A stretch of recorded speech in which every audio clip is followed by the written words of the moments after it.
ਹੁਣ ਤੁਸੀਂ Punjabi radio USA ਨੂੰ ਆਪਣੇ ਫ਼ੋਨ ਨੰਬਰਾਂ ਤੋਂ ਸੁਣ ਸਕਦੇ ਹੋ, ਜਿਸ ਦੇ ਵਿੱਚ USA ਦੇ ਲਈ 832 551 5029, 8325515029 ਜਾਂ 605 475 6868, 6054756868, UK ਦੇ ਲਈ 3300101100, 3300 ਜਰਮਨੀ ਦੇ ਲਈ 5118090404, 511 80 90 40 41, ਫਰਾਂਸ ਦੇ ਲਈ 3318014255, 33 180 142 595, ਆਸਟ੍ਰੇਲੀਆ ਦੇ ਲਈ 1300 768 450, 1300 768 450। ਹੁਣ ਤੁਸੀਂ ਆਪਣੇ ਦੇਸ਼ਾਂ ਦੇ ਵਿੱਚੋਂ ਇਹਨਾਂ ਨੰਬਰਾਂ ਦੇ ਉੱਤੇ ਕਾਲ ਕਰਕੇ ਪੰਜਾਬੀ ਰੇਡੀਓ USA ਨੂੰ ਲਾਈਵ ਸੁਣ ਸਕਦੇ ਹੋ।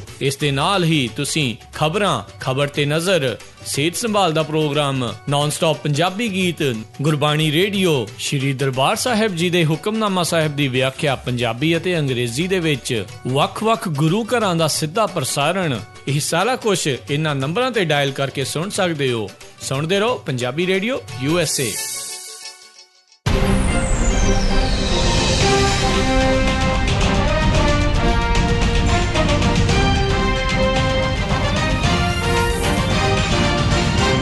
ਪੰਜਾਬੀ ਰੇਡੀਓ USA ਸੁਣ ਰਹੇ ਸਾਰੇ ਹੀ ਮਾਣਯੋਗ ਅਤੇ ਸਤਿਕਾਰਤ ਸਰੋਤਿਆਂ ਨੂੰ ਪੰਜਾਬੀ ਰੇਡੀਓ USA ਦੀ ਟੀਮ ਅਤੇ ਮੇਰੇ ਰਾਜਕਨਵੀਰ ਸਿੰਘਲ ਨੂੰ ਆਪ ਜੀ ਨੂੰ ਬਹੁਤ ਹੀ ਪਿਆਰ ਸਤਿਕਾਰ ਸਹਿਤ ਦੋਨੋਂ ਹੱਥ ਜੋੜ ਕੇ ਨਿੱਘੀ ਜਿਹੀ ਸਤਿ ਸ੍ਰੀ ਅਕਾਲ। ਸਭ ਨੂੰ ਜੀ ਆਇਆਂ ਨੂੰ ਆਖਦੇ ਹਾਂ। ਸਰੋਤਿਓ, ਪ੍ਰੋਗਰਾਮ ਖਬਰ ਤੇ ਨਜ਼ਰ ਉਸ ਦੇ ਵਿੱਚ ਤੁਹਾਡਾ ਸਵਾਗਤ ਕਰਦੇ ਹਾਂ।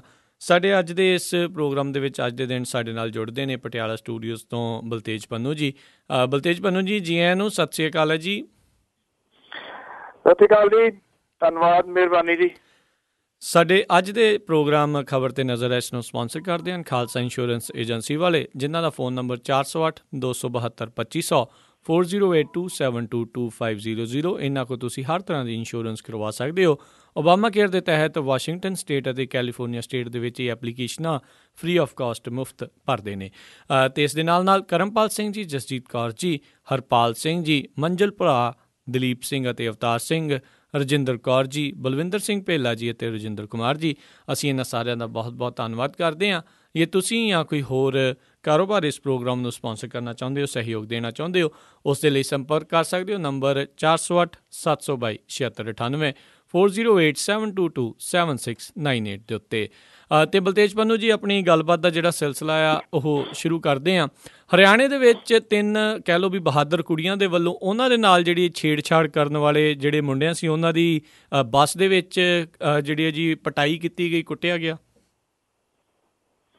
ਐਕਚੁਅਲੀ ਇਹ ਮਾਮਲਾ ਕਿਤੇ ਵੀ ਇਹਨਾਂ ਦੀ ਕਦੀ ਵੀ ਘਟਿਆ ਨਹੀਂ ਹੈ, ਜਿਹੜਾ ਛੇੜਛਾੜ ਕਰਨ ਵਾਲਾ ਜੀ।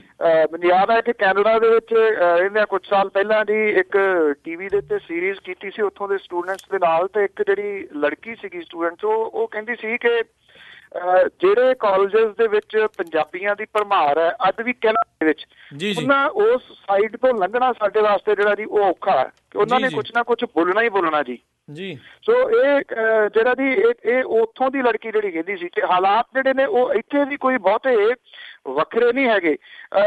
ਮੈਨੂੰ ਯਾਦ ਹੈ ਕਿ ਪਿਛਲੇ ਦਿਨਾਂ ਦੇ ਵਿੱਚ ਇੱਕ ਜਿਹੜੀ ਲੜਕੀ ਨਰਿੰਦਰ ਕੌਰ, ਜਿਹੜੀ ਕਿ ਭਗਵੰਤ ਮਾਨ ਦੀ ਉਦੋਂ ਬਣੀ ਸੀ ਜੀ ਪੋਲਿੰਗ ਏਜੰਟ, ਬੜੀ ਦਲੇਰ ਕੁੜੀ ਹੈ, ਉਹਨੇ ਵੀ ਇੱਕ ਇੰਟਰਵਿਊ ਦੇ ਵਿੱਚ ਇਹ ਗੱਲ ਕੀਤੀ ਸੀ ਕਿ ਮੈਂ ਕਾਲਜ ਜਿਹੜਾ ਪਟਿਆਲੇ ਪੜ੍ਹਨ ਆਉਂਦੀ ਹੈ, ਜਦੋਂ ਪਟਿਆਲਾ ਆ ਜਾਂਦਾ, ਬਹੁਤਾ ਦੂਰ ਨਹੀਂ ਹੈਗਾ, 14-15 ਕਿਲੋਮੀਟਰ ਹੈ, ਤੇ ਸ਼ੁਕਰ ਮਨਾਈ ਦਾ ਜੀ ਬੱਸ ਦੇ ਵਿੱਚੋਂ ਉਤਰ ਗਏ। ਔਰ ਉਤਰ ਕੇ ਉਹ ਕਹਿੰਦੀ ਸੀ ਕਿ ਮਤਲਬ ਕਿ ਜੋ ਕੁਛ ਇਹ ਬੱਸਾਂ ਦੇ ਵਿੱਚ ਚੱਲਦਾ ਹੈ, ਉਹ ਕਹਿੰਦੀ ਸਾਨੂੰ ਜੋ ਝੱਲਣਾ ਪੈਂਦਾ ਨਾ ਜੀ, ਉਹ ਸਾਨੂੰ ਹੀ ਪਤਾ, ਔਰ ਇਹ ਰਿਐਲਿਟੀ ਵੀ ਹੈ। ਏਦਾਂ ਦਾ ਜਿਹੜਾ ਜੀ ਇੱਥੇ ਹਰਿਆਣੇ ਦੇ ਵਿੱਚ ਵੀ ਸਾਹਮਣੇ ਆਇਆ। ਹਰਿਆਣੇ ਦੇ ਵਿੱਚ ਰੋਹਤਕ ਦੇ ਹਰਿਆਣਾ ਰੋਡਵੇਜ਼ ਦੀ ਬੱਸ ਦੇ ਵਿੱਚ ਜਿਹੜੇ ਛੇੜਛਾੜ ਕਰਨ ਵਾਲੇ 3 ਮੁੰਡੇ ਸੀਗੇ ਜੀ, 2 ਭੈਣਾਂ ਦੇ ਵੱਲੋਂ ਬੜੀ ਦਲੇਰੀ ਦੇ ਨਾਲ ਉਹਨਾਂ ਦਾ ਜਿਹੜਾ ਜੀ ਕੁਟਾਪਾ ਚਾੜਿਆ ਗਿਆ। ਜਿਹੜੀ ਸੂਬਾ ਪੁਲਿਸ ਸੀ ਉਹਦੀ ਇਸ ਗੱਲੋਂ ਆਲੋਚਨਾ ਹੋ ਰਹੀ ਹੈ ਕਿ ਘਟਨਾ ਸਾਹਮਣੇ ਆਉਣ ਤੇ ਵੀ ਉਹਨੇ ਮੁਲਜ਼ਮਾਂ ਦੇ ਖਿਲਾਫ ਕੋਈ ਕਾਰਵਾਈ ਜਿਹੜੀ ਉਹ ਨਹੀਂ ਕੀਤੀ। ਸਭ ਤੋਂ ਹੈਰਾਨਗੀ ਵਾਲੀ ਜਿਹੜੀ ਗੱਲ ਇਹ ਸੀਗੀ ਜੀ ਕਿ ਬੱਸ ਦੇ ਵਿੱਚ ਜਿੰਨੇ ਨੇ ਜੀ ਉਹ ਤਮਾਸ਼ਾ ਵੇਖ ਰਹੇ ਨੇ ਬਾਪੂ ਦੇ ਬਾਂਦਰਾਂ ਵਾਂਗੂ, ਨਾ ਕੁਛ ਦਿਸਦਾ ਨਾ ਕੁਛ ਸੁਣਦਾ ਨਾ ਕੁਛ ਅਸੀਂ ਬੋਲਦੇ ਹਾਂ ਜੀ। ਉਹ ਆਰਾਮ ਦੇ ਨਾਲ ਜਿਹੜੇ ਉਹ ਦੇਖੀ ਜਾ ਰਹੇ ਜੀ, ਕੋਈ ਬੰਦਾ ਜਿਹੜਾ ਉਹ ਉੱਠ ਨਹੀਂ ਰਿਹਾ। ਜਦੋਂ ਪ੍ਰੈਸ਼ਰ ਪੈ ਗਿਆ, ਜਦੋਂ ਇਹ ਮੂਵੀ ਜਿਹੜੀ ਸੀ ਉਹ ਵਾਇਰਲ ਹੋ ਗਈ, ਤਾਂ ਜਿਹੜੇ ਕੁਲਦੀਪ, ਮੋਹਿਤ ਤੇ ਦੀਪਕ ਹੈ ਜੀ, ਉਹਨੂੰ ਗ੍ਰਿਫਤਾਰ ਜਿਹੜਾ ਉਹ ਕੀਤਾ ਗਿਆ। ਆਰਤੀ ਤੇ ਇਹ ਪੂਜਾ ਕੁੜੀਆਂ ਨੇ ਜੀ, ਜਿਨ੍ਹਾਂ ਨੇ ਇਹਨਾਂ ਮੁੰਡਿਆਂ ਦੀ ਜਿਹੜੀ ਹੈ ਜੀ ਲੱਤਾਂ ਘਸੁੰਨਾਂ ਤੇ ਬੈਲਟਾਂ ਦੇ ਨਾਲ ਉਹਨਾਂ ਨੇ ਜਿਹੜੇ ਜੀ ਉਹ ਕੀਤੀ, ਔਰ ਇਹਨਾਂ ਨੂੰ ਬੱਸ ਦੇ ਵਿੱਚੋਂ ਚੁੱਕ ਕੇ ਸੁੱਟਣ ਦੀ ਕੋਸ਼ਿਸ਼ ਵੀ ਜਿਹੜੀ ਸੀ ਉਹ ਇਹਨਾਂ ਮੁੰਡਿਆਂ ਨੇ ਕੀਤੀ। ਸੋ ਕਿਸੇ ਨੇ ਇਹ ਜਿਹੜਾ ਸੀਗਾ ਜੀ ਮੋਬਾਇਲ ਫੋਨ ਦੇ ਉੱਤੇ ਸਾਰੀ ਉਹ ਬਣਾ ਲਈ। ਚਲੋ ਉਹ ਵੀ ਮੋਬਾਇਲ ਫੋਨ ਵਾਲਾ ਵੀ ਜਿਹੜਾ ਸੀਗਾ ਜੀ ਉਹ ਬਜਾਏ ਇਹਦੇ ਕਿ ਅੱਗੇ ਆ ਕੇ ਵਿਰੋਧ ਕਰਦਾ ਇਹਨਾਂ ਦਾ, ਉਹ ਬਣਾਉਂਦਾ ਰਿਹਾ ਮੂਵੀ। ਖੈਰ ਉਹਦੀ ਮੂਵੀ ਬਣਾਉਣ ਦੇ ਨਾਲ ਹੀ ਇਹ ਸਾਰਾ ਕੁਝ ਜਿਹੜਾ ਸਾਹਮਣੇ ਆ ਗਿਆ, ਨਹੀਂ ਤਾਂ ਉੱਥੇ ਹੀ ਜਿਹੜਾ ਸੀਗਾ ਉਹ ਗੱਲ ਦੱਬੀ ਜਾਣੀ ਸੀ। ਹੁਣ ਹਾਂਜੀ ਬਿਲਕੁਲ, ਹੁਣ ਇਹ ਆ ਜੀ ਕਿ ਜਿਹੜੀਆਂ ਲੜਕੀਆਂ ਨੇ ਉਹਨਾਂ ਦੇ ਉੱਤੇ ਦਬਾਅ ਪਾਇਆ ਜਾ ਰਿਹਾ ਪੁਲਿਸ ਵਾਲਿਆਂ ਦੇ ਵੱਲੋਂ ਕਿ ਸਮਝੌਤਾ ਕਰ ਲਓ ਤੁਸੀਂ ਇਹਨਾਂ ਮੁੰਡਿਆਂ ਦੇ ਨਾਲ। ਸੋ ਇਹ ਮੁੰਡੇ ਜਿਹੜੇ ਸੀਗੇ ਜੀ ਉਹ ਉਹਨਾਂ ਨੂੰ ਫੋਨ ਨੰਬਰ ਆਪਣਾ ਜਿਹੜਾ ਜੀ ਉਹ ਦੇਣ ਦੀ ਜ਼ਬਰਦਸਤੀ ਕੋਸ਼ਿਸ਼ ਕਰ ਰਹੇ ਸਨ। ਗੱਲ ਇੰਨੀ ਕੁ ਦਲੇਰੀ ਦੀ ਹੈ ਜੀ, ਜੇ ਕਿਤੇ ਇਹੋ ਜਿਹੀ ਦਲੇਰੀਆਂ 5-7 ਹੋ ਜਾਣ ਤੇ ਇਹ ਜਿਹੜੇ ਮੁਸ਼ਤੰਡੇ ਟਾਈਪ ਦੇ ਨੇ ਜੀ ਉਹਨਾਂ ਨੂੰ ਠੱਲ ਪਾਈ ਜਾ ਸਕਦੀ ਹੈ। ਪਰ ਮੁਸ਼ਕਿਲ ਇਹ ਹੈ ਕਿ ਜਿਹੜਾ ਕਾਨੂੰਨ ਜਿਨ੍ਹਾਂ ਨੇ ਇੰਪਲੀਮੈਂਟ ਕਰਨਾ ਜੀ ਉਹ ਕੀ ਕਰ ਰਹੇ ਨੇ ਜੀ, ਉਹ ਕਹਿ ਰਹੇ ਕਿ ਜੋ ਹੋ ਗਿਆ ਠੀਕ ਹੈ ਜੀ, ਹੁਣ ਤੁਸੀਂ ਸਮਝੌਤਾ ਕਰ ਲਓ। ਜੀ ਬਿਲਕੁਲ, ਜਿੱਦਾਂ ਆਪਾਂ ਆਪਣੀ ਇੱਕ ਗੱਲਬਾਤ ਤੋਂ ਪਹਿਲਾਂ ਗੱਲ ਕਰ ਰਹੇ ਸੀ ਵੀ ਜਿੱਦਾਂ ਲੋਕਾਂ ਦੇ ਆਪਾਂ ਮਾਨਸਿਕਤਾ ਦੀ ਗੱਲ ਕਰੀਏ ਵੀ ਜੇ ਕੋਈ ਹੈਲਪ ਕਰਦਾ, ਜੇ ਕੋਈ ਮਦਦ ਵੀ ਕਰਨ ਆ ਰਿਹਾ ਤੇ ਉਸ ਨੂੰ ਵੀ ਇਹ ਜਿਹੜੀ ਰੋਕਣ ਦੀ ਗੱਲ ਕਰਦੇ ਸੀ। ਪਹਿਲੋਂ ਸੀਗਾ ਵੀ ਮੈਨੂੰ ਕੀ, ਤੇ ਹੁਣ ਇਹ ਜਿਹੜਾ ਕਹਿਣਾ ਸ਼ੁਰੂ ਕਰਦਾ ਵੀ ਤੈਨੂੰ ਵੀ ਕੀ। ਬਿਲਕੁਲ ਜੀ ਬਿਲਕੁਲ, ਇਹ ਮਾਨਸਿਕਤਾ ਜਿਹੜੀ ਹੈ ਨਾ ਜੀ ਉਹ ਬਣ ਗਈ ਹੋਈ ਹੈ। ਆਪ ਤਾਂ ਬੋਲਣਾ ਨਹੀਂ, ਜੇ ਕੋਈ ਬੋਲਦਾ ਜੀ ਉਹਨੂੰ ਵੀ ਡਰਾਉਣ ਦੀ ਜਿਹੜੀ ਕੋਸ਼ਿਸ਼ ਕੀਤੀ ਜਾਂਦੀ ਹੈ ਜੀ ਕਿ ਤੂੰ ਕਿਉਂ ਬੋਲ ਰਿਹਾ ਇਸ ਮਾਮਲੇ ਦੇ ਉੱਤੇ, ਤੂੰ ਚੁੱਪ ਰਹਿ। ਜਿਹੜਾ ਜੀ ਉਹ ਜਾਣਦੇ ਮਰਦਾ ਤਾਂ ਕੋਈ ਮਰਨ ਦੇ, ਮੈਂ ਤੁਹਾਨੂੰ ਆਫ ਦੀ ਈਅਰ ਵੀ ਦੱਸ ਰਿਹਾ ਸੀਗਾ ਕਿ ਪਿਛਲੇ ਦਿਨੀ ਇੱਕ ਜਿਹੜਾ ਰਕਸ਼ਾ ਚਲਾਉਣ ਵਾਲਾ ਸੀਗਾ ਜੀ ਉਹਨੂੰ ਕਿਸੇ ਨੇ ਦਰੜ ਦਿੱਤਾ, ਕਾਰ ਵਾਲੀ ਇੱਕ ਔਰਤ ਜਿਹੜੀ ਚਲਾ ਰਹੀ ਸੀ। ਸੋ ਉਹਦੀ ਮਦਦ ਕਰਨ ਦੇ ਵਾਸਤੇ ਜਦੋਂ ਰੁਕਿਆ ਜੀ, ਮੈਂ ਐਂਬੂਲੈਂਸ ਵਗੈਰਾ ਵੀ ਸੱਦੀ, ਸਾਰਾ ਕੁਝ ਉਹਨੂੰ, ਹਾਲਾਂਕਿ ਉਹਦੀ ਡੈਥ ਹੋ ਗਈ ਸੀ ਬਾਅਦ ਦੇ ਵਿੱਚ ਉਸ ਬੰਦੇ ਦੀ ਹਸਪੀਟਲ ਜਾ ਕੇ। ਸੋ ਬਹੁਤ ਇਹ ਕਹਿ ਰਹੇ ਸਨ ਕਿ ਤੈਨੂੰ ਇਹਦੇ ਨਾਲ ਕੀ, ਤੂੰ ਕਿਉਂ ਇਹਦੀ ਜਿਹੜੀ ਹੈ ਜੀ ਉਹ ਮਦਦ ਕਰਨ ਦੇ, ਰਹਿਣ ਦੇ ਇਹਨੂੰ ਜੀ। ਇੱਥੇ ਇਹਨੂੰ ਏਦਾਂ ਨਹੀਂ ਛੱਡਿਆ ਜਾ ਸਕਦਾ ਜੀ ਕਿਸੇ ਵੀ ਹਾਲਤ 'ਚ। ਕਹਿੰਦੇ ਕੁਛ ਨਹੀਂ ਹੋਇਆ ਇਹਨੂੰ, ਇਹ ਤਾਂ ਬਿਲਕੁਲ ਠੀਕ ਹੈ। ਜਦੋਂ ਕਿ ਉਹ ਜਦੋਂ ਉਲਟੀਆਂ ਕਰ ਰਿਹਾ ਸੀਗਾ, ਪਤਾ ਕਿ ਉਹਦੇ ਹੈਡ ਇੰਜਰੀ ਜਿਹੜੀ ਹੈ ਜੀ ਉਹਨੂੰ ਹੋ ਗਈ, ਉਹਦੇ ਸਿਰ ਦੇ ਵਿੱਚ ਸੱਟ ਲੱਗ ਗਈ ਇਹਦੀ। ਤੀਸਰੇ ਦਿਨ ਉਹਦੀ ਜਿਹੜੀ ਜਾ ਕੇ ਡੈਥ ਹੋ ਗਈ। ਔਰ ਬਾਅਦ ਦੇ ਵਿੱਚ ਹਾਲਾਤ ਇਹ ਸੀਗੇ ਜੀ ਕਿ ਜਿਹੜੀ ਪੁਲਿਸ ਸੀ ਉਹ ਤਰਲੋ ਮੱਛੀ ਹੋ ਰਹੀ ਸੀ ਇਸ ਗੱਲ ਦੇ ਵਾਸਤੇ ਕਿ ਡਰਾਈਵਰ ਜਿਹੜਾ ਬਦਲ ਦਿੱਤਾ ਜਾਵੇ ਤਾਂ ਕਿ ਉਸ ਔਰਤ ਨੂੰ ਪਾਸੇ ਕਰ ਲਿਆ ਜਾਵੇ। ਪਰ ਕਿਉਂਕਿ ਰਿਕਾਰਡ ਮੇਰਾ ਸੀਗਾ ਜੀ, ਜਿਹੜੀ 100 ਨੰਬਰ ਤੇ ਵੀ ਪੁਲਿਸ ਫੋਨ ਕਰਕੇ ਸੱਦਿਆ, ਮੇਰੇ ਫੋਨ ਤੋਂ ਗਿਆ ਜੀ 108 ਤੇ ਗਿਆ, ਇਸ ਕਰਕੇ ਮੇਰੀ ਗਵਾਹੀ ਸੀ ਜੀ ਉਹ ਹੋਣ ਨਹੀਂ ਦਿੱਤਾ ਜੀ। ਉਹਨਾਂ ਦੇ ਉੱਤੇ ਪਰਚਾ ਦਰਜ ਹੋਇਆ ਔਰ ਉਹ ਜਿਹੜੀ ਆਇਡੈਂਟੀਫਾਈ ਕਰਕੇ, ਕਿਉਂਕਿ ਉਹਦੀਆਂ ਪਿਕਚਰਸ ਮੇਰੇ ਕੋਲ ਸੀਗੀਆਂ ਕਾਰ ਦੀਆਂ ਜੀ, ਉਹ ਕਾਰ ਜਿਹੜੀ ਜੀ ਉਹ ਫੜੀ ਤਕਰੀਬਨ 5-6 ਦਿਨ ਤੋਂ ਬਾਅਦ ਉਹਦੀ ਡੈਥ ਹੋਣ ਤੋਂ, ਔਰ ਫੜ ਕੇ ਉਹ ਲਿਆਂਦੀ ਜੀ, ਪਰਚਾ ਦਰਜ ਹੋਇਆ ਉਹਦੇ ਉੱਤੇ। ਔਰ ਹੁਣ ਉਹਦਾ ਜਿਹੜਾ ਜੀ ਮੁਆਵਜ਼ੇ ਦੇ ਵਾਸਤੇ ਕੇਸ ਅਦਾਲਤ ਦੇ ਵਿੱਚ ਚੱਲ ਰਿਹਾ। ਜੀ ਬਿਲਕੁਲ ਜੀ। ਸੋ ਇਹ ਜ਼ਰੂਰ ਅਸੀਂ ਬੇਨਤੀ ਕਰਦੇ, ਅਪੀਲ ਕਰਦੇ ਹਾਂ ਜਿੰਨੇ ਵੀ ਸਾਡੇ ਜਿਹੜੇ ਸਰੋਤੇ ਸੁਣ ਰਹੇ ਆ ਵੀ ਜੇ ਤੁਹਾਨੂੰ ਲੱਗਦਾ ਵੀ ਕਿਸੇ ਨੂੰ ਇਸ ਤਰੀਕੇ ਦੇ ਨਾਲ ਮਦਦ ਦੀ ਜ਼ਰੂਰਤ, ਤੁਰੰਤ ਰੋਕ ਕੇ ਜਿਹੜੀ ਉਹਨਾਂ ਦੀ ਮਦਦ ਕਰੋ। ਇਹ ਗੱਲਾਂ ਦੇ ਨਾਲ, ਇਹ ਗੱਲਾਂ 'ਚ ਨਹੀਂ ਆਉਣਾ ਚਾਹੀਦਾ, ਕਿਉਂਕਿ ਪਤਾ ਨਹੀਂ ਹੁੰਦਾ ਮਾੜੇ ਟਾਈਮ ਦਾ ਕਦੋਂ ਕਿਸ ਦੇ ਉੱਤੇ ਘਟ ਜਾਵੇ। ਜੇ ਅੱਜ ਤੁਸੀਂ ਇੱਦਾਂ ਦੀ ਇੱਕ ਐਗਜ਼ਾਮਪਲ ਸੈੱਟ ਕਰੋਗੇ ਤਾਂ ਹੋ ਸਕਦਾ ਵੀ ਆਉਣ ਵਾਲੇ ਸਮੇਂ 'ਚ ਇੱਦਾਂ ਦਾ ਭਲਾਈ ਵਾਲਾ ਕੰਮ ਅੱਗੇ ਵਧੇ। ਅਗਲੀ ਜਿਹੜੀ ਆਪਾਂ ਗੱਲ ਕਰਦੇ ਹਾਂ ਵੀ ਪਿਛਲੇ ਕਈ ਸਾਲਾਂ ਤੋਂ ਜਿਹੜਾ ਅੰਮ੍ਰਿਤਸਰ ਦਿੱਲੀ ਜਿਹੜਾ ਹਾਈਵੇ ਆ ਉਸ ਨੂੰ ਪੂਰੀ ਕਰਨ ਦੀ ਕਹਿੰਦੇ ਆ ਜੀ ਮਈ ਤੱਕ ਪੂਰਾ ਕਰ ਦੇਣਾ, ਸਾਰਾ ਪੂਰਾ ਹੋ ਜਾਊਗਾ। ਇਹਦੇ ਬਾਰੇ ਨਾ ਜੀ ਬਹੁਤ ਸਾਰੇ ਲੋਕ ਪੁੱਛਦੇ ਰਹਿੰਦੇ ਨੇ, ਜਦੋਂ ਆਪਾਂ ਕਾਲ ਵੀ ਖੋਲਦੇ ਹਾਂ ਉਦੋਂ ਵੀ ਪੁੱਛਦੇ ਨੇ, ਕਿਉਂਕਿ ਇਹ ਬਹੁਤ ਲੰਮਾ ਟਾਈਮ ਹੁਣ ਹੋ ਗਿਆ। ਇਹ ਤਾਂ ਹਾਦਸਿਆਂ ਦਾ ਗੜ੍ਹ ਬਣਿਆ ਹੋਇਆ ਜੀ, ਕਿਉਂਕਿ ਜਦੋਂ ਗੱਡੀ ਮੰਨ ਲਓ ਪਿੱਛੋਂ ਆਉਂਦੀ ਹੈ ਜੀ 100 ਦੀ ਸਪੀਡ ਦੇ ਉੱਤੇ, ਅੱਗੇ ਇੱਕਦਮ ਜਿਹੜਾ ਜੀ ਉਹ ਡਾਇਵਰਸ਼ਨ ਆ ਜਾਂਦਾ ਜੀ ਕਿ ਹੁਣ ਇਸ ਸਾਈਡ ਨੂੰ ਜਿਹੜਾ ਜੀ ਜਾਓ, ਉੱਥੇ ਫਿਰ ਹਾਦਸੇ ਜਿਹੜੇ ਨੇ ਉਹ ਵਾਪਰਦੇ ਨੇ। ਜਿਹੜਾ ਟੈਂਪਰੇਰੀ ਰੋਡਸ ਬਣਾਈਆਂ ਹੋਈਆਂ ਨੇ ਉਹ ਇੱਕ ਕਿਸਮ ਦੇ ਨਾਲ ਟੁੱਟ ਗਏ ਆ ਜੀ, ਮਤਲਬ ਕਿ ਉਹ ਟੁੱਟਦੇ ਜਾ ਰਹੇ ਨੇ ਤੇ ਉੱਥੇ ਹਾਦਸੇ ਬਹੁਤ ਵਾਪਰਦੇ ਨੇ। ਹੁਣ ਜਿਹੜੀ ਅਥਾਰਟੀ ਹੈ ਜੀ ਉਹਨਾਂ ਨੇ ਜਿਹੜੀ ਇਹ ਨੈਸ਼ਨਲ ਅਥਾਰਟੀ NHAI, ਉਹਨਾਂ ਨੇ ਇੱਕ ਦੌਰਾ ਜਿਹੜਾ ਜੀ ਇੱਥੇ ਕੀਤਾ ਆ ਕੇ ਆਪਣੇ ਪੰਜਾਬ ਦੇ ਵਿੱਚ, ਔਰ ਇਹ ਦੱਸਿਆ ਜੀ ਕਿ ਦਿੱਲੀ ਅੰਮ੍ਰਿਤਸਰ ਜਿਹੜਾ ਹਾਈਵੇ ਨੰਬਰ 1 ਜਿਹੜਾ ਜੀ ਨੈਸ਼ਨਲ ਹਾਈਵੇ ਨੰਬਰ 1, ਇਹ ਜਿਹੜਾ ਜੀ ਉਹਨਾਂ ਨੇ ਕਿਹਾ ਕਿ ਮਈ 2015 ਦੇ ਵਿੱਚ ਜਿਹੜਾ ਜੀ ਉਹ ਕੰਪਲੀਟ ਕਰ ਲਿਆ ਜਾਊਗਾ। ਦਿੱਲੀ ਤੋਂ ਲੈ ਕੇ ਅੰਮ੍ਰਿਤਸਰ ਤੱਕ 470 ਕਿਲੋਮੀਟਰ ਲੰਮਾ ਇਹ ਅੰਮ੍ਰਿਤਸਰ ਦਿੱਲੀ ਹਾਈਵੇ ਹੈ ਜੀ। ਇਹਦੇ ਵਿੱਚ ਜਿਹੜੇ ਇਸ ਵੇਲੇ ਵੱਡੇ ਰਹਿੰਦੇ ਨੇ, ਜੇ ਆਪਾਂ ਪਿੱਛੋਂ ਆਈਏ, ਹਾਲਾਂਕਿ ਹਰਿਆਣੇ ਦੇ ਵਿੱਚ ਕਾਫੀ ਹੱਦ ਤੱਕ ਇਹ ਮੁਕੰਮਲ ਹੋਣ ਦੇ ਨੇੜੇ ਤੇੜੇ ਆ। ਪੰਜਾਬ ਦੇ ਵਿੱਚ ਜਿਹੜੇ ਤਾਂ ਨੇ ਖੰਨਾ ਜਿਹੜਾ ਜੀ ਉਹ ਔਰ ਲੁਧਿਆਣਾ ਜਿਹੜਾ ਜੀ ਇਹ ਮੇਨ ਵੱਡੇ ਵਿੱਚੋਂ ਰਹਿੰਦੇ ਨੇ। ਸੋ ਹੋਪਫੁਲੀ ਇਹ ਜਿਹੜਾ ਜੀ ਸਾਰਾ ਕੁਛ ਅਗਲੇ 3-4 ਮਹੀਨਿਆਂ ਦੇ ਵਿੱਚ ਕਾਫੀ ਹੱਦ ਤੱਕ ਜਿਹੜਾ ਜੀ ਉਹ ਦਿਸਣ ਲੱਗ ਜੂਗਾ ਔਰ ਵੱਡੀ ਸਮੱਸਿਆ ਜਿਹੜੀ ਹੈ ਜੀ ਇੱਕ ਉਹ ਹੱਲ ਹੋਊਗੀ। ਜਿੱਥੇ ਐਕਸੀਡੈਂਟ ਜਿਹੜੇ ਨੇ ਉਹ ਥੋੜਾ ਜਿਹਾ ਘਟਣਗੇ ਜੀ ਔਰ ਉੱਥੇ ਰਾਹ ਜਿਹੜਾ ਜੀ ਉਹ ਘਟੂਗਾ ਵੀ, ਭਾਵ ਕੇ ਸਮਾਂ ਲੱਗੂਗਾ ਪਹੁੰਚਣ ਦੇ ਵਾਸਤੇ। ਹੁਣ ਤਾਂ ਜਦੋਂ ਫਸ ਜਾਈਦਾ ਜੀ ਵਿੱਚ ਉਹਦੇ ਹਾਈਵੇ ਦੇ ਕੋਈ ਪਤਾ ਨਹੀਂ ਕਿ ਕਿੰਨੀ ਦੇਰ ਤੱਕ ਤੁਸੀਂ ਜਿਹੜਾ ਉਹ ਨਿਕਲਣਾ। ਜੀ ਬਿਲਕੁਲ। ਤੇ ਅਗਲੀ ਜਿਹੜੀ ਆਪਾਂ ਗੱਲ ਕਰਦੇ ਹਾਂ, ਕਿਸਾਨਾਂ ਦੇ ਹਾਲਾਤ ਜਿਹੜੇ ਪੰਜਾਬ ਦੇ ਵਿੱਚ ਬਹੁਤੇ ਚੰਗੇ ਨਹੀਂ ਆ। ਇਹ ਆਪਾਂ ਕੱਲ ਵੀ ਦੱਸਿਆ ਜੀ ਵੀ ਆਲੂਆਂ ਦਾ ਭਾਅ ਵੀ ਘਟਾਤਾ ਤੇ ਹੁਣ ਯੂਰੀਆ ਦੇ ਨਾਂ ਦੇ ਉੱਤੇ ਵੀ ਕਿਸਾਨਾਂ ਦੀ ਲੁੱਟ ਚੱਲ ਰਹੀ ਹੈ। ਜਿਹੜੇ ਨਾ ਜੀ ਅਸਲ ਦੇ ਵਿੱਚ ਅਕਾਲੀ ਦਲ ਤੇ ਭਾਰਤੀ ਜਨਤਾ ਪਾਰਟੀ ਦੇ ਵਿਚਾਲੇ ਜਿਹੜਾ ਟਕਰਾਅ ਸ਼ੁਰੂ ਹੋਇਆ ਜੀ ਉਹ ਐਕਚੁਅਲੀ ਉਹਨਾਂ ਦੀ ਉਹਦਾ ਅਸਰ ਜਿਹੜਾ ਸਿੱਧਾ ਪੰਜਾਬ ਦੇ ਉੱਤੇ ਉਹ ਹੁਣ ਦਿਸਦਾ ਜੀ, ਜਾਂ ਇਹ ਕਹਿ ਲਓ ਤੁਸੀਂ ਦਿਸਣ ਲੱਗਿਆ ਜੀ ਵੱਡੇ ਪੱਧਰ ਦੇ ਉੱਤੇ। ਉਹ ਚਾਹੇ ਹੋਵੇ ਜੀ ਜਿਹੜਾ ਝੋਨੇ ਦੀ ਜਿਹੜੀ ਪੈਸੇ ਆਉਣੇ ਨੇ ਉਹ 1300 ਕਰੋੜ ਰੁਪਈਆ ਜਿਹੜਾ ਜੀ ਉਹ ਨਹੀਂ ਮਿਲ ਰਿਹਾ, ਚਾਹੇ ਹੁਣ ਇਹ ਨਵਾਂ ਜਿਹੜਾ ਯੂਰੀਆ ਵਾਲਾ ਮਾਮਲਾ ਹੋਵੇ ਜੀ।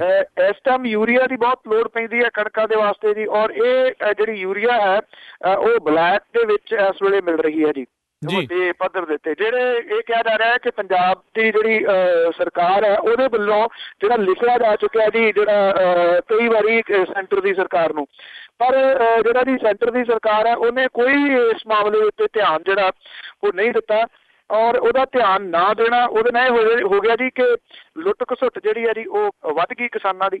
ਔਰ ਇਸ ਵੇਲੇ ਡਬਲ ਪ੍ਰਾਈਜ਼ ਦੇ ਉੱਤੇ ਜਿਹੜੀ ਹੈ ਜੀ ਤਕਰੀਬਨ ਯੂਰੀਆ ਉਹ ਮਿਲ ਰਹੀ ਹੈ। ਹੁਣ ਕਰਨਗੇ ਕੀ ਲੋਕ ਦੀ? ਇਸ ਵੇਲੇ ਸੂਬੇ ਦੇ ਵਿੱਚ 2 ਲੱਖ ਮੀਟਰਿਕ ਟਨ ਯੂਰੀਆ ਖਾਦ ਦੀ ਜਿਹੜੀ ਹੈ ਜੀ ਉਹ ਕਮੀ ਹੈ।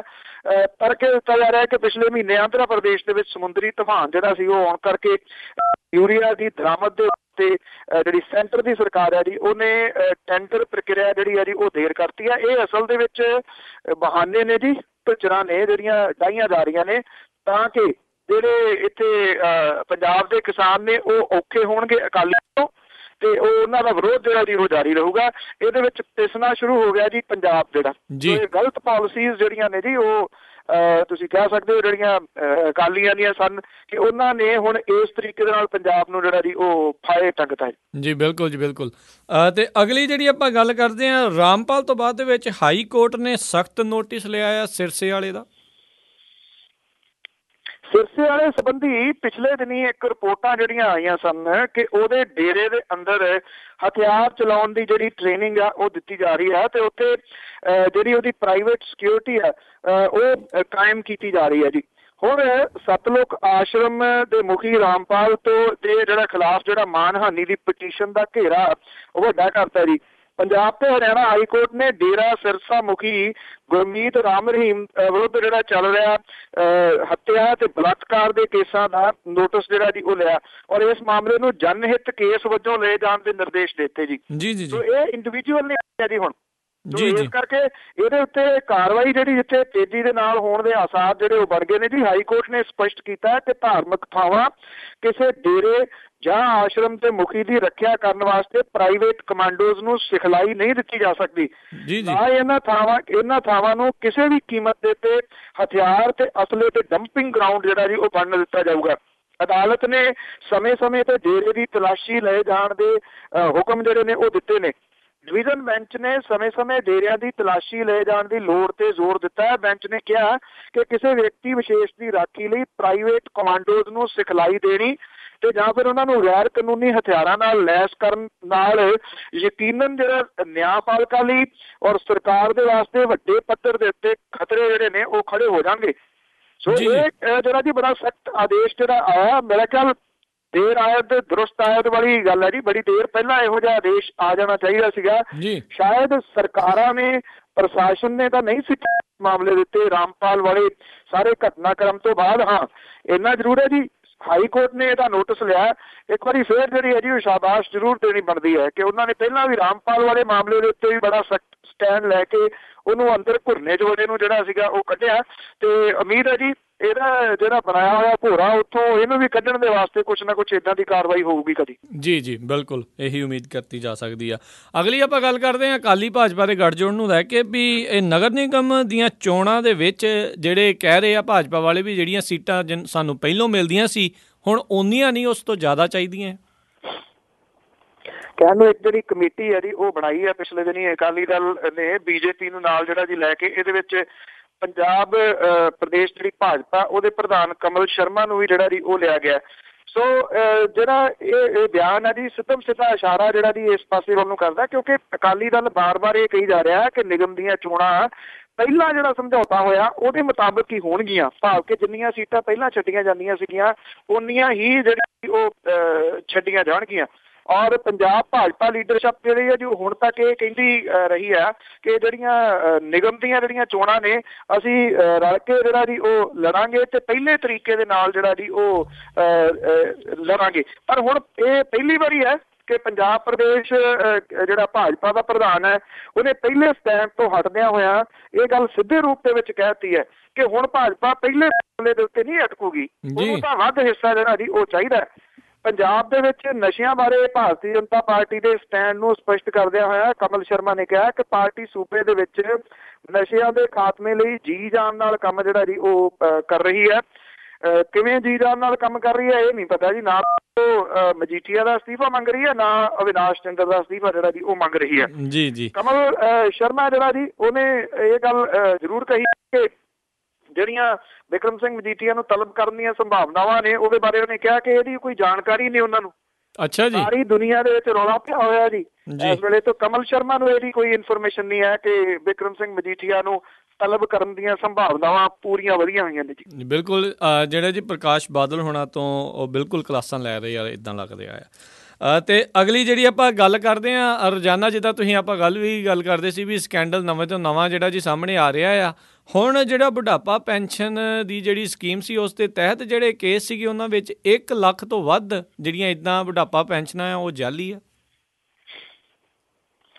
ਜੀ ਬਿਲਕੁਲ, ਪੰਜਾਬ ਦੇ ਵਿੱਚ ਬੁਢਾਪਾ ਪੈਨਸ਼ਨਾਂ ਦੇ 1 ਲੱਖ ਕੇਸ ਜਾਲੀ ਨਿਕਲੇ ਨੇ ਔਰ ਖਜ਼ਾਨੇ ਨੂੰ ਸਾਲਾਨਾ 30 ਕਰੋੜ ਰੁਪਏ ਦਾ ਰਗੜਾ ਲੱਗ ਰਿਹਾ ਜੀ। ਜੀ ਪੰਜਾਬ ਸਰਕਾਰ ਜਿਹੜੀ ਆ ਸ਼ਨਾਖਤ ਹੋਣ ਦੇ ਮਗਰੋਂ ਵੀ ਜਿਨ੍ਹਾਂ ਨੂੰ ਨਹੀਂ ਮਿਲਣੀ ਚਾਹੀਦੀ ਉਹਨਾਂ ਨੂੰ ਬੁਢਾਪਾ ਪੈਨਸ਼ਨ ਦੇ ਰਹੀ ਹੈ ਜੀ। ਸਰਕਾਰ ਨੂੰ 15 ਅਕਤੂਬਰ 2014 ਤੱਕ ਮਿਲੀਆਂ ਰਿਪੋਰਟਾਂ ਤੋਂ ਇਹ ਤੱਥ ਜਿਹੜੇ ਉਹ ਸਾਹਮਣੇ ਆਏ ਨੇ ਜੀ। ਔਰ ਇਹ ਵੀ ਪਤਾ ਲੱਗਾ ਕਈ ਏਦਾਂ ਦੇ ਜ਼ਿਲ੍ਹੇ ਨੇ ਜਿਨ੍ਹਾਂ ਦੇ ਵਿੱਚ 1 ਸਾਲ ਪਹਿਲਾਂ ਅਯੋਗ ਲੋਕਾਂ ਦੀ ਸ਼ਨਾਖਤ ਹੋ ਗਈ ਸੀ ਪਰ ਸਿਆਸੀ ਡਰੋਂ ਇਹਨਾਂ ਦੀ ਬੁਢਾਪਾ ਪੈਨਸ਼ਨ ਜਿਹੜੀ ਉਹ ਬੰਦ ਨਹੀਂ ਕੀਤੀ ਗਈ। ਸਰਕਾਰ ਦੇ ਵੱਲੋਂ 250 ਰੁਪਈਆ ਬੁਢਾਪਾ ਪੈਨਸ਼ਨ ਦਾ ਜਿਹੜਾ ਜੀ ਉਹ ਦਿੱਤਾ ਜਾਂਦਾ ਹੈ। ਪੰਜਾਬ ਦੇ ਵਿੱਚ ਬੁਢਾਪਾ ਪੈਨਸ਼ਨ ਦੇ ਕਰੀਬ 15 ਲੱਖ ਲੋਕ ਜਿਹੜੇ ਨੇ ਉਹ ਇਹਨੂੰ ਲੈ ਰਹੇ ਨੇ ਜੀ। ਔਰ ਜਿਹੜੇ ਸਭ ਤੋਂ ਵੱਧ ਹੈ ਜੀ ਉਹ ਫਿਰੋਜ਼ਪੁਰ ਹੈ ਜਿੱਥੇ ਕਿ ਸਭ ਤੋਂ ਵੱਧ ਜਿਹੜੇ ਜੀ ਗਲਤ ਕੇਸ ਜਿਹੜੇ ਉਹ ਸਾਹਮਣੇ ਆਏ ਨੇ। ਸਰਦੇ ਪੁੱਜਦੇ ਜਿਹੜੇ ਘੱਟ ਉਮਰ ਦੇ ਲੋਕ ਨੇ ਉਹਨਾਂ ਨੂੰ ਵੀ ਪੈਨਸ਼ਨਾਂ ਜਿਹੜੀਆਂ ਜੀ ਉਹ ਮਿਲੀ ਜਾ ਰਹੀਆਂ ਨੇ ਜੀ। ਇਹਦੇ ਵਿੱਚ ਕੋਈ ਵੀ ਜ਼ਿਲ੍ਹਾ ਜਿਹੜਾ ਜੀ ਉਹ ਪਿੱਛੇ ਨਹੀਂ ਹੈ। ਫਿਰੋਜ਼ਪੁਰ ਦੇ ਵਿੱਚ 15,434 ਪੈਨਸ਼ਨਾਂ ਜਿਹੜੀਆਂ ਜੀ ਉਹਦੇ ਵਿੱਚੋਂ 9141 ਜਿਹੜੇ ਨੇ ਉਹ ਗਲਤ ਨੇ।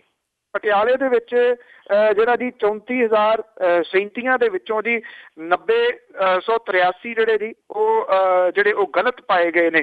ਔਰ ਇਸੇ ਤਰੀਕੇ ਦੇ ਨਾਲ ਬਠਿੰਡਾ ਦੇ ਵਿੱਚ ਜਿਹੜੇ ਜੀ 16,881 ਕੇਸਾਂ ਦੇ ਵਿੱਚੋਂ 6,000 ਤੋਂ ਉੱਪਰ ਜਿਹੜੇ ਕੇਸ ਨੇ ਉਹ ਗਲਤ ਨੇ ਜੀ, ਜਿਨ੍ਹਾਂ ਨੂੰ ਗਲਤ ਤਰੀਕੇ ਦੇ ਨਾਲ ਇਹ ਪੈਨਸ਼ਨ ਜਿਹੜੀ ਹੈ ਉਹ ਦਿੱਤੀ ਜਾ ਰਹੀ ਹੈ। ਜਿਹੜੇ ਸਿਹਤ ਤੇ ਸਮਾਜਿਕ ਸੁਰੱਖਿਆ ਮੰਤਰੀ ਨੇ ਜੀ ਬੀਜੇਪੀ ਕੋਲੇ ਕਿਉਂਕਿ ਇਹ ਮੰਤਰਾਲਾ ਜੀ ਸੁਰਜੀਤ ਕੁਮਾਰ ਜਿਆਣੀ ਹੈ, ਉਹ ਕਹਿੰਦੇ ਆ ਕਿ ਸਰਕਾਰ ਦੇ ਵੱਲੋਂ ਇਸ ਮਾਮਲੇ 'ਚ ਜਾਂਚ ਕਰਵਾਈ ਗਈ ਸੀਗੀ ਤੇ ਜਿਹੜੇ ਜਾਲੀ ਨਾਂ ਸੀਗੇ ਉਹ ਕੱਟ ਦਿੱਤੇ ਗਏ ਸੀਗੇ, ਉਹਨਾਂ ਦੀਆਂ ਪੈਨਸ਼ਨਾਂ ਰੱਦ ਕਰਤੀਆਂ। ਹੁਣ ਮੁੜ ਕੇ ਕੋਈ ਨਵੀਂ ਸ਼ਿਕਾਇਤ ਨਹੀਂ ਆਈ, ਆਊਗੀ ਤੇ ਫਿਰ ਦੇਖਾਂਗੇ। ਜੀ ਤੇ ਅਗਲੀ ਜਿਹੜੀ ਆਪਾਂ ਗੱਲ ਕਰਦੇ ਹਾਂ, ਇੱਕ 6 ਗੁਣਾ ਭੱਤਿਆਂ ਦੇ ਵਿੱਚ ਵਾਧਾ ਹੋਇਆ ਜ਼ਿਲ੍ਹਾ ਪਰਿਸ਼ਦ ਦੇ ਚੇਅਰਮੈਨਾਂ ਦਾ। ਵੈਸੇ ਤਾਂ ਪੈਸੇ ਨਹੀਂ ਹੈਗੇ ਜੀ ਸਰਕਾਰ ਕੋਲ ਦੇਣ ਲਈ ਜੀ, ਇਹ ਪਰ ਇਹ ਨਾ ਜੀ ਕਿ ਆਪਣੇ ਵਾਸਤੇ ਤਾਂ ਉਹਨਾਂ ਕੋਲ ਹੈਗੇ ਨੇ ਜੀ। ਆਪਣੇ ਲਈ ਤਾਂ ਉਹ ਕਿਸੇ ਨਾ ਕਿਸੇ ਪਾਸੋਂ ਜਿਹੜੇ ਉਹ ਵਧਾਈ ਜਾ ਰਹੇ ਨੇ ਜੀ। ਪੇਂਡੂ ਵਿਕਾਸ ਤੇ ਪੰਚਾਇਤ ਵਿਭਾਗ ਦੇ ਵੱਲੋਂ ਨੋਟੀਫਿਕੇਸ਼ਨ ਜਿਹੜਾ ਜਾਰੀ ਹੋ ਗਿਆ ਜੀ ਔਰ 2.25 ਕਰੋੜ ਰੁਪਏ ਦਾ ਸਾਲਾਨਾ ਬੋਝ ਜਿਹੜਾ ਜੀ ਉਹ ਇਹਦੇ ਨਾਲ ਪੰਜਾਬ ਦੇ ਲੋਕਾਂ ਦੇ ਸਿਰ ਦੇ ਉੱਤੇ ਜਿਹੜਾ ਜੀ ਉਹ ਪੈਣਾ। ਔਰ ਕਿਉਂਕਿ ਜਿਹੜੇ ਟੈਕਸ ਪੇਅਰ ਨੇ ਜੀ ਉਹਨਾਂ ਦੇ ਪੈਸੇ ਨੇ ਇਹ, ਸੋ ਕਿਸਮ ਦੇ ਨਾਲ ਇਹਨਾਂ ਨੂੰ ਹੁਣ ਖੁਸ਼ ਕਰਨ ਦੀ ਜਿਹੜੀ ਕੋਸ਼ਿਸ਼ ਹੈ ਨਾ ਜੀ, ਉਹ ਜ਼ਿਲ੍ਹਾ ਪ੍ਰੀਸ਼ਦ ਚੇਅਰਮੈਨ ਜਿਹੜੇ ਨੇ ਉਹਨਾਂ ਨੂੰ ਕੀਤੀ ਗਈ ਆ, ਤਾਂ ਕਿ ਫਿਰ ਇਹ ਜਿਹੜੀ ਚੀਜ਼ ਆ ਜੀ ਉਹ ਵਰਤੀ ਜਾ ਸਕੇ ਚੋਣਾਂ ਦੇ ਦੌਰਾਨ। ਤੁਸੀਂ ਦੇਖਣਾ ਇਹ ਜਿਹੜਾ ਨਾ ਜੀ ਸਾਰਾ ਕੁਛ ਇਹ ਹੋਰ ਵਧੂਗਾ ਕੰਮ ਆਉਣ ਵਾਲੇ ਦਿਨਾਂ ਦੇ ਜੀ ਜੀ। ਅਗਲੀ ਜਿਹੜੀ ਆਪਾਂ ਗੱਲ ਕਰਦੇ ਹਾਂ, ਪੰਜਾਬ ਦੇ ਕਾਲੇ ਦਿਨਾਂ ਦੇ ਵਿੱਚ ਜਿਹੜੇ ਪਰਿਵਾਰਾਂ ਨੂੰ ਉਹਨਾਂ ਦੇ ਕਹਿ ਲਓ ਵੀ ਝੂਠੇ ਮੁਕਾਬਲਿਆਂ ਦੇ ਵਿੱਚ ਉਹਨਾਂ ਦੇ ਬੱਚਿਆਂ ਨੂੰ, ਉਹਨਾਂ ਦੇ ਮੁੰਡਿਆਂ ਨੂੰ, ਉਹਨਾਂ ਦੇ ਘਰ ਵਾਲਿਆਂ ਨੂੰ ਮਾਰਿਆ ਗਿਆ ਸੀ, ਉਹਨਾਂ ਪਰਿਵਾਰਾਂ ਨੂੰ ਇੱਕੋ ਮੰਚ 'ਤੇ ਇਕੱਠੇ ਕਰਨ ਦੀ ਜਿਹੜੀ ਕੋਸ਼ਿਸ਼ ਆ ਉਹ ਕੀਤੀ ਜਾ ਰਹੀ ਹੈ ਜੀ। ਇਹ ਦਲ ਖਾਲਸਾ ਨੇ ਜੀ ਇਹ ਕਾਲੇ ਦਿਨਾਂ ਦੇ ਦੌਰਾਨ ਮਾਰੇ ਗਏ ਜਿਹੜੇ ਨੌਜਵਾਨਾਂ ਦੇ ਪਰਿਵਾਰਾਂ ਨੂੰ ਇਨਸਾਫ ਦਿਵਾਉਣ ਦੇ ਵਾਸਤੇ ਇੱਕ ਮੰਚ ਦੇ ਉੱਤੇ ਇਕੱਠਿਆਂ ਕਰਨ ਦਾ ਫੈਸਲਾ ਜਿਹੜਾ ਜੀ ਉਹ ਲਿਆ। ਜਿਹੜੇ ਇਹਨਾਂ ਦਿਨਾਂ ਦੇ ਦੌਰਾਨ ਪੁਲਿਸ ਹਿਰਾਸਤ ਦੇ ਵਿੱਚੋਂ ਗਾਇਬ ਹੋਏ, ਝੂਠੇ ਪੁਲਿਸ ਮੁਕਾਬਲਿਆਂ ਵਿੱਚ ਮਾਰੇ ਗਏ ਜਿਹੜੇ ਨੇ ਜੀ, ਉਹਦੇ ਵਾਸਤੇ ਇਹ ਉਪਰਾਲਾ ਕੀਤਾ ਜਾ ਰਿਹਾ। Damdami Taksal, Sikhs for human rights ਔਰ ਸ਼੍ਰੋਮਣੀ ਕਮੇਟੀ ਦੇ ਮੈਂਬਰ ਪੰਜੋਲੀ ਜਿਹੜਾ ਜੀ ਉਹਨੇ ਇਸ ਫੈਸਲੇ ਨੂੰ ਸਹਿਯੋਗ ਦੇਣ ਦਾ ਐਲਾਨ ਜਿਹੜਾ ਜੀ ਕੀਤਾ ਗਿਆ। ਸਿੱਖ ਜਥੇਬੰਦੀਆਂ ਜਿਹੜੀਆਂ ਨੇ 66ਵੇਂ ਵਿਸ਼ਵ ਮਨੁੱਖੀ ਅਧਿਕਾਰ ਦਿਵਸ ਦੇ ਮੌਕੇ ਦੇ ਉੱਤੇ 10 ਦਸੰਬਰ ਨੂੰ ਇਹ ਇਕੱਠ ਜਿਹੜਾ ਜੀ ਉਹ ਕਰਨਗੀਆਂ ਜੀ ਜੀ। ਔਰ ਇਹ ਕਿਹਾ ਗਿਆ ਜੀ ਕਿ ਇੱਕ ਰੈਲੀ ਜਿਹੜੀ ਹੈ ਜੀ ਉਹ ਕੀਤੀ ਜਾਊਗੀ ਅੰਮ੍ਰਿਤਸਰ ਦੇ ਵਿੱਚ, ਔਰ ਮੋਮਬੱਤੀ ਮਾਰਚ ਜਿਹੜਾ ਜੀ ਉਹ ਕੀਤਾ ਜਾਊਗਾ।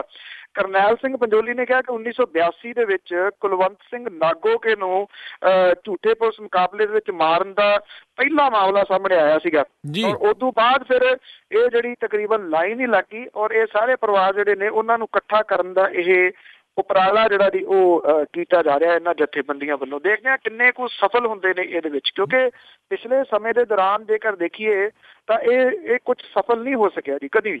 ਜੀ ਜੀ ਜੀ। ਤੇ ਅਗਲੀ ਜਿਹੜੀ ਆਪਾਂ ਗੱਲ ਕਰਦੇ ਹਾਂ, ਅਨੰਦਪੁਰ ਸਾਹਿਬ ਤੇ ਨੈਣਾ ਦੇਵੀ ਦੇ ਦਰਮਿਆਨ ਜਿਹੜੀ ਰੋਪ ਲਾਈਨ ਬਣਾਉਣ ਦੀਆਂ ਗੱਲਾਂ ਆ, ਉਸ ਨੂੰ ਲੈ ਕੇ ਸਿਆਸਤ ਫੇਰ ਭਖ ਗਈ ਆ। ਇਹ ਲੋਕ ਸਭਾ ਚੋਣਾਂ ਦੇ ਦੌਰਾਨ ਜੀ ਅਨੰਦਪੁਰ ਸਾਹਿਬ ਨੈਣਾ ਦੇਵੀ ਰੋਪਵੇ ਪ੍ਰੋਜੈਕਟ ਸੀਗਾ, ਇਹਦੇ ਮੁੱਦੇ ਦੇ ਉੱਤੇ ਵਾਹਵਾ ਸਿਆਸਤ ਹੋਈ ਸੀ ਜੀ। ਹੁਣ ਫੇਰ ਸ਼ੁਰੂ ਹੋ ਗਈ ਹੈ।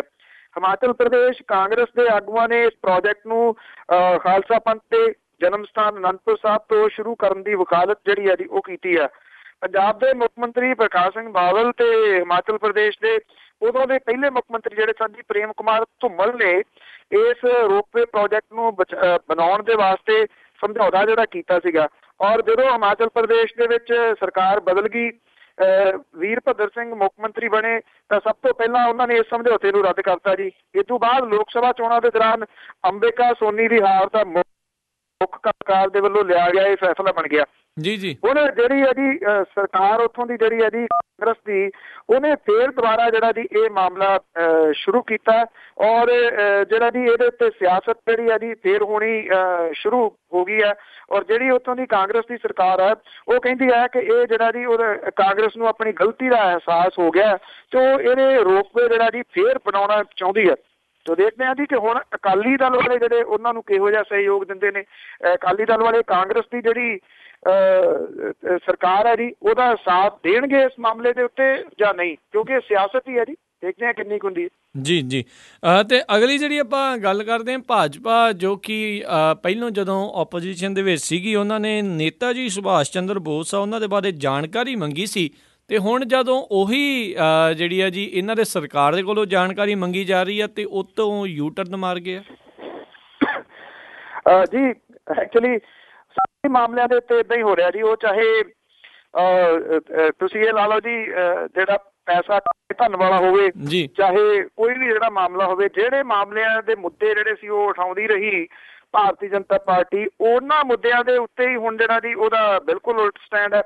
ਜਿਹੜੀ ਭਾਰਤੀ ਜਨਤਾ ਪਾਰਟੀ ਹੈ ਜੀ, ਨੇਤਾ ਜੀ ਸੁਭਾਸ਼ ਚੰਦਰ ਬੋਸ ਦੀ ਜਿਹੜੇ ਰਹੱਸਮਈ ਤਰੀਕੇ ਦੇ ਨਾਲ ਜਿਹੜੀ ਲਾਪਤਾ ਹੋਣ ਤੇ ਇਸ ਸੰਬੰਧ ਦੇ ਵਿੱਚ ਕਰੀਬ 39 ਗੁਪਤ ਫਾਈਲਾਂ ਨੂੰ ਜਨਤਕ ਕਰਨ ਤੋਂ ਨਾਂਹ ਕਰ ਦਿੱਤੀ ਹੈ, ਜਦੋਂ ਕਿ ਭਾਰਤੀ ਜਨਤਾ ਪਾਰਟੀ ਦੇ ਵਿਰੋਧੀ ਧਿਰ 'ਚ ਰਹਿੰਦੇ ਆ ਇਹਦੇ ਸੀਨੀਅਰ ਆਗੂਆਂ ਨੇ ਇਹਨਾਂ ਨੂੰ ਜਨਤਕ ਕਰਨ ਦੀ ਮੰਗ ਜਿਹੜੀ ਉਹ ਕੀਤੀ ਸੀਗੀ ਜੀ। ਜਨਵਰੀ 'ਚ ਲੋਕ ਸਭਾ ਚੋਣਾਂ ਦੇ ਪ੍ਰਚਾਰ ਦੌਰਾਨ ਭਾਜਪਾ ਦੇ ਪ੍ਰਧਾਨ ਰਾਜਨਾਥ ਸਿੰਘ ਨੇ, ਜਿਹੜਾ ਉਦੋਂ ਪ੍ਰਧਾਨ ਸੀਗਾ ਜੀ, ਆਪਣੀ ਕਟਕ ਯਾਤਰਾ ਦੇ ਸਮੇਂ ਨੇਤਾ ਜੀ ਦੀ 167ਵੀਂ ਜਿਹੜੀ ਜਯੰਤੀ ਸੀ ਉਹਦੇ ਮੌਕੇ ਮੰਗ ਕੀਤੀ ਸੀ ਕਿ ਯੂਪੀਏ ਦੀ ਸਰਕਾਰ ਨੇਤਾ ਜੀ ਨਾਲ ਜੁੜੇ ਜਿਹੜੇ ਰਿਕਾਰਡ ਨੇ ਉਹਨਾਂ ਨੂੰ ਜਨਤਕ ਕਰੇ। ਔਰ ਕਟਕ ਦੇ ਵਿੱਚ ਨੇਤਾ ਜੀ ਦਾ ਜਨਮ ਜਿਹੜਾ ਉਹ ਹੋਇਆ ਸੀਗਾ। ਤੇ ਹੁਣ ਕੇਂਦਰੀ ਗ੍ਰਹਿ ਮੰਤਰੀ ਨੇ ਜੀ ਰਾਜਨਾਥ ਸਿੰਘ ਹੋਰੀ, ਔਰ ਹੁਣ ਉਹਨਾਂ ਨੇ ਇਹ ਕਹਿਤਾ ਜੀ ਕਿ ਇਹ ਜਿਹੜੀਆਂ ਫਾਈਲਾਂ ਨੇ ਇਹਨਾਂ ਨੂੰ ਜਨਤਕ ਨਹੀਂ ਕੀਤਾ ਜਾ ਸਕਦਾ ਜੀ। ਇਹਨਾਂ ਫਾਈਲਾਂ 'ਚ ਦਰਜ ਜਿਹੜੇ ਦਸਤਾਵੇਜ਼ ਨੇ ਉਹਨਾਂ ਦੇ ਜਨਤਕ ਕਰਨ ਦੇ ਨਾਲ ਦੂਜੇ ਦੇਸ਼ਾਂ ਦੇ ਨਾਲ ਰਿਸ਼ਤੇ ਜਿਹੜੇ ਬੁਰੇ ਤਰੀਕੇ ਦੇ ਨਾਲ ਪ੍ਰਭਾਵਿਤ ਹੋ ਸਕਦੇ ਨੇ। ਇਹ ਗ੍ਰਹਿ ਮੰਤਰਾਲੇ ਦੇ ਵੱਲੋਂ ਜਵਾਬ ਜਿਹੜਾ ਦਿੱਤਾ ਗਿਆ ਜੀ, ਜਿਹੜਾ ਕਹਿੰਦੇ ਸੀ ਇਹਨਾਂ ਨੂੰ ਜਨਤਕ ਕਰੋ।